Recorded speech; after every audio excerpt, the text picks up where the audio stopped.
Assalamualaikum warahmatullahi wabarakatuh. Om Swastiastu, Namo Buddhaya, Salam Kebajikan. Perkenalkan kami dari kelompok PT MAP Aktif Adi Perkasa TBK akan mempresentasikan final project untuk mata kuliah akuntansi manajemen. Berikut adalah eh, anggota kelompok kami. Bisa di next. Nah, ini adalah anggota kelompok kami yang beranggotakan 6 orang anggota. Selanjutnya akan masuk ke company profile yang akan dilanjutkan oleh rekan saya. Bisa di next.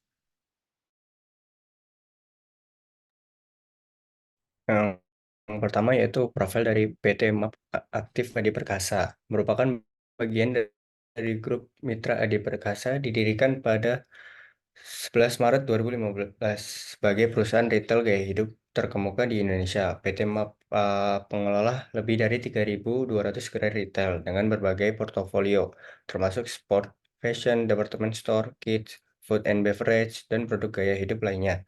Gerai-gerai ini tersebar di berbagai kota seperti Jakarta, Bandung, Surabaya, Bali, Medan, Makassar, Batam, Manado, dan kota-kota lain di Indonesia.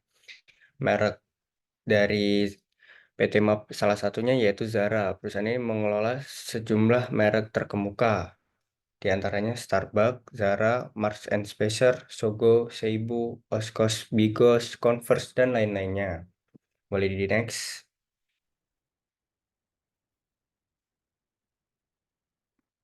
Ini merupakan kinerja dari keseluruhan perusahaan yang dimana terdiri dari 5 beban. Yang pertama yaitu beban penjualan sekitar 500 juta, yang kedua beban umum administrasi sebesar 790 juta, yang ketiga beban keuangan sebesar 16 juta, yang keempat beban pajak penghasilan sebesar 45 juta. Dan yang kelima yaitu beban pokok penjualan sebesar 972 juta. Boleh di next. Dengan ini kita menggunakan analisis yaitu margin laba kotor yang terdiri dari rumus penjualan bersih dikurangi beban pokok penjualan dibagi penjualan bersih dikali 100% dengan hasil yaitu 44,49%.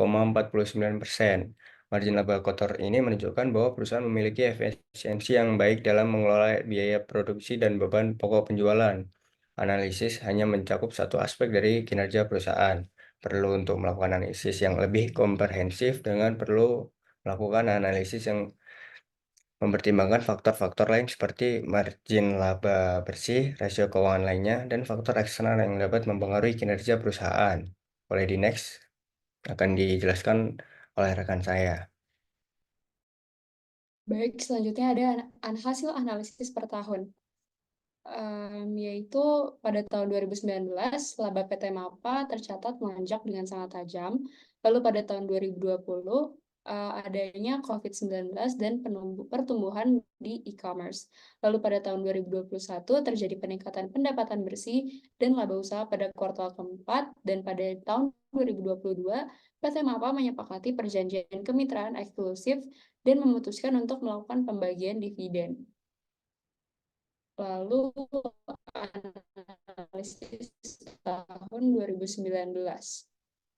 Nah, pada laporan keuangan PT MAP Aktif Adi Perkasa tahun 2019 dapat diketahui bahwa penjualan dengan nominal terbesar terjadi pada kuartal keempat, dan hal-hal lain juga terjadi pada kuartal keempat, mulai dari beban penjualan, beban umum administrasi, serta beban pokok penjualan yang nominalnya melonjak atau paling besar, dan diketahui tingginya penjualan perusahaan akan berkorelasi positif dengan jumlah laba yang diperoleh oleh perusahaan. Dan laba bersih dengan nominal tertinggi juga berada di kuartal keempat. Lalu pada tahun 2019 terdapat perubahan signifikan yang terlihat pada beban keuangan dalam laporan keuangan PT MAPA. Lonjakan beban keuangan ini terjadi ketika memasuki kuartal kedua, dan melalui laporan keuangannya dapat dilihat komponen-komponen yang berpengaruh terhadap beban keuangan seperti amortisasi diskonto obligasi tanpa bunga, beban bunga utang bank, dan beban lain-lain memiliki selisih nominal yang cukup signifikan antara kuartal 1 dan kuartal kedua. Lalu melansir dari webbisnis.com pada tahun 2019, tepatnya semester 1, laba PT MAPA tercatat melonjak dengan sangat tajam dibandingkan periode yang sama pada tahun sebelumnya. Emiten berkode saham MAPA tersebut mencatat laba bersih tahun berjalan yang dapat diatribusikan kepada pemilik entitas induk senilai 365,9 miliar rupiah.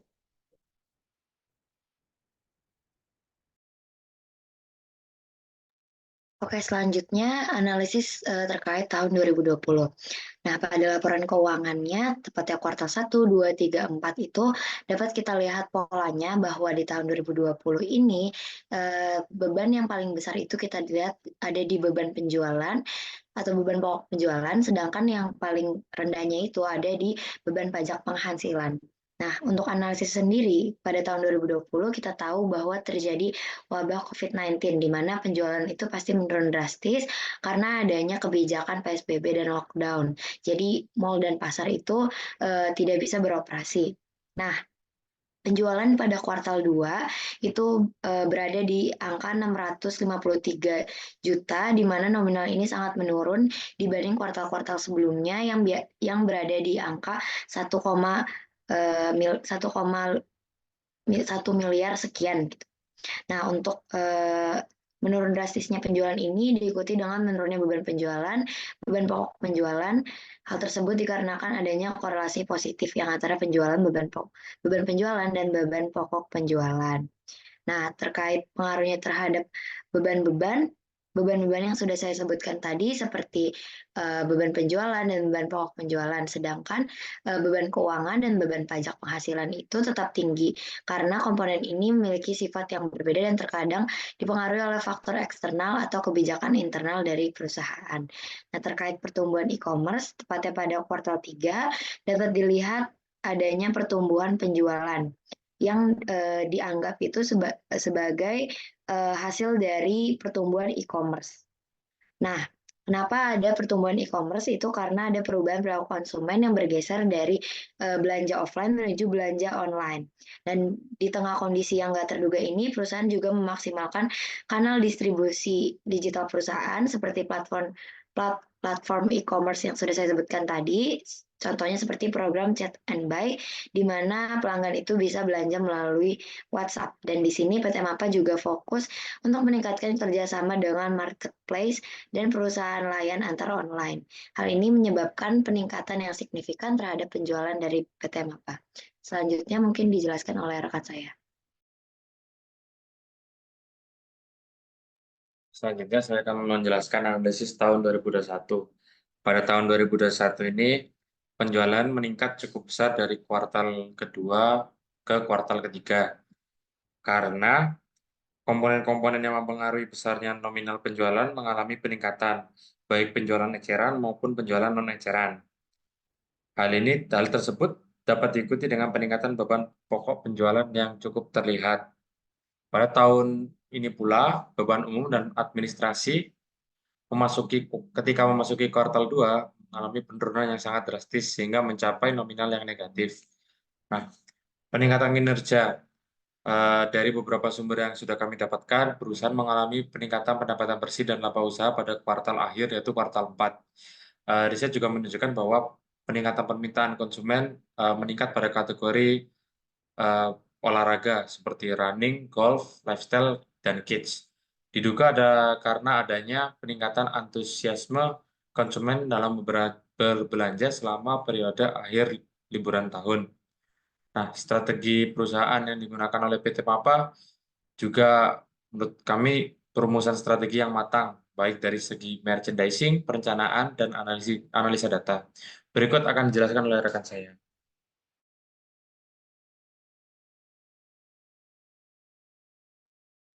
Selanjutnya adalah analisis pada tahun 2022. Pada tahun 2022, laba bersih dan penjualan meningkat, mencapai rata-rata penjualan tertinggi sebesar 2.450.310 selama 4 kuartal. Kenaikan penjualan disertai dengan peningkatan beban penjualan, beban umum dan administrasi, beban pajak penghasilan, serta beban pokok penjualan. Hal ini dikarenakan PT MAPA memperkuat portofolio brand, sehingga peningkatan penjualan pada tahun 2022 dapat diatribusikan kepada taktik yang difokuskan pada penguatan portofolio brand perusahaan oleh PT MAPA. Meskipun perusahaan menghadapi gangguan pada rantai pasokan dan tekanan inflasi, Strategi ini melibatkan inovasi produk, pemasaran yang efektif, atau adaptasi ke kondisi eksternal. Selanjutnya adalah perjanjian kemitraan eksklusif. Keputusan PT MAPA untuk menyepakati perjanjian kemitraan eksklusif menunjukkan strategi ekspansi yang berfokus pada kemitraan dengan merek terkemuka, seperti Foot Locker, Converse, dan Reebok. Yang terakhir adalah pembagian dividen. Keputusan PT MAPA untuk membagikan dividen sebesar 40% dengan rasio pembayaran sebesar 9,70% menunjukkan komitmen perusahaan terhadap pengembalian nilai kepada pemegang saham. Selain itu, persetujuan pemecahan nilai saham dengan rasio 1:10 dalam rapat umum pemegang saham tahunan menunjukkan upaya untuk meningkatkan likuiditas saham dan membuatnya lebih terjangkau bagi investor. Pemecahan nilai saham biasanya dapat meningkatkan daya tarik saham perusahaan di pasar. Selanjutnya akan dijelaskan oleh teman saya.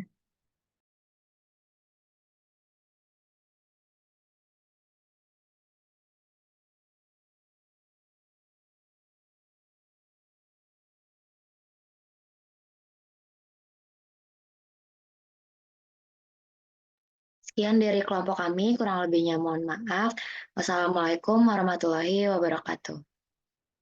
Waalaikumsalam.